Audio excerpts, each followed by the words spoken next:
Intensified its diplomatic efforts in the East after two state visits in as many years and a meeting between the South African and Chinese leaders at the BRICS Summit in Russia recently. Deputy President Cyril Ramaphosa is now in China with a high-level delegation. The official focus is on state-owned enterprises, but South Africa's nuclear expansion plans may also be on the table for discussion.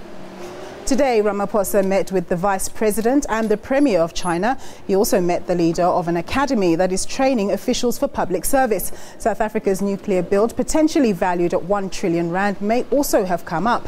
In more meetings with the Deputy Minister, China offered training to build up nuclear skills in South Africa. Russia has been seen as the frontrunner for the deal, but it seems China is also chomping at the bit to be included.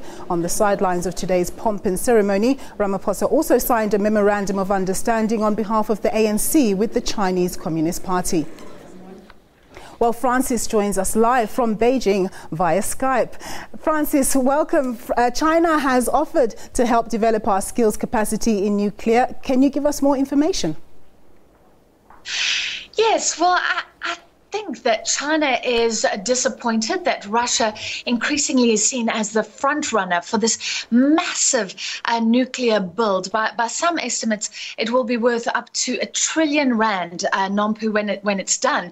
So I heard that China had been hoping for the best. Then we had a bit of controversy last year. The Russian agency Rosatom basically came out and said, we're going to supply these nuclear plants. They have since backtracked, and the South African government is adamant that this is a very open process, that several countries can play, and certainly what we're seeing now is public vying for this nuclear tender, because Russia has offered to train South Africans.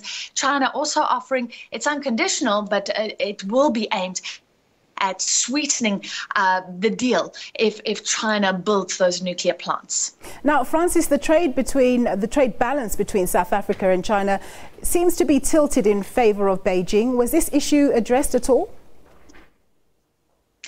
This is always an issue that's addressed. President Zuma has raised it several times, and I guess what we've seen is both sides just saying they'd like to deepen the relationship and make it mutually beneficial.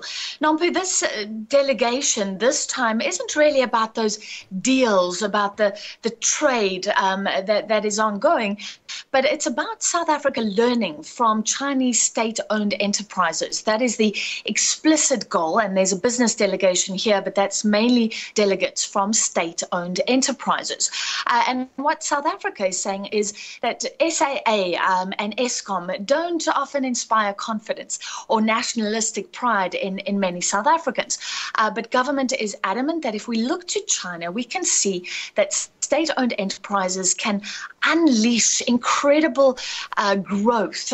State-owned enterprises have built up health, education. The government here owns the land, so they've been selling properties in these huge sky rises. And South Africa says we can learn. Unfortunately, there are, we know that China's economy is slowing, and there are cracks showing concern about debt among these SOEs, especially in local government. So that's a concern. And I spoke to the Public Enterprises Minister, Lynn Brown, today, and she said that the point is that we need a balanced economy that uses state-owned enterprises to drive growth. That seems to be the rhetoric coming out, but also uses private companies as well. And that is what China is doing. It's picking and choosing where the government should play and where private companies should play. And she also spoke about Eskom today. Now, Francis, there was speculation that China could buy a stake in Eskom. Do you have any further info on that? Well, she actually dismissed that. I did put that to her, and she said no. She said Eskom is vulnerable right now and there are no plans to unbundle Eskom. Of course, this comes amidst that speculation. Also, at the BRICS Summit last week, the acting CEO of Eskom, Brian Molefe, was speaking about the potential funds that Eskom could tap into from the development bank, the BRICS Development Bank. So certainly looking to the east.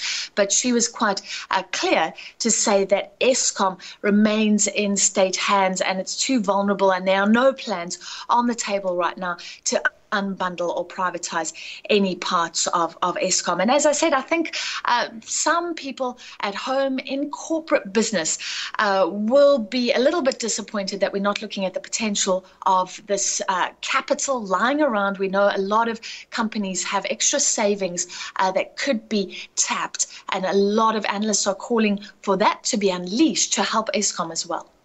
Thanks very much, Francis. That was our business anchor, Francis Heard, live from Beijing, China.